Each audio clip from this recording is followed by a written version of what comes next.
So far in our tutorial series, we have entered a new client and added a new policy. When a policy level transaction occurs, we first open up or edit the policy it pertains to, then select the appropriate transaction from the navigation pane. The transaction choices are Add New Audit, Add New Rewrite, Add New Endorsement, Renew Policy, Reinstate Policy, Cancel Policy, and Delete Policy. Let's renew our policy by making sure the correct policy is open, then clicking the Renew Policy option. A message will appear that the renewal has been added. Click this message and the renewal term will be left in view. On a renewal, our dates are advanced to the next logical term.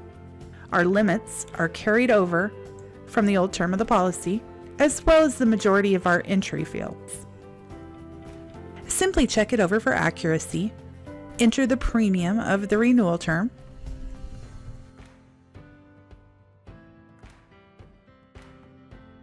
as well as any non-premium items, then click Save.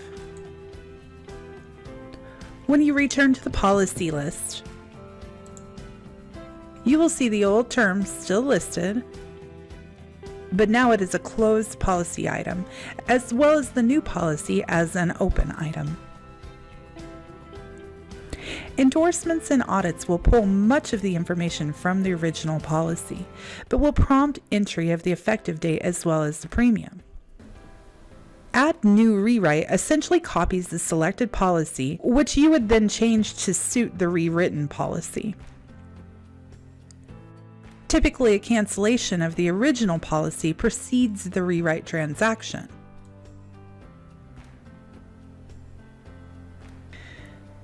The Cancel Policy option changes the policy status to closed, the type to canceled, and allows you to adjust your premium figures to the earned premium total, your original premium minus your cancellation credit. Reinstate Policy will add another policy much like the renewal process.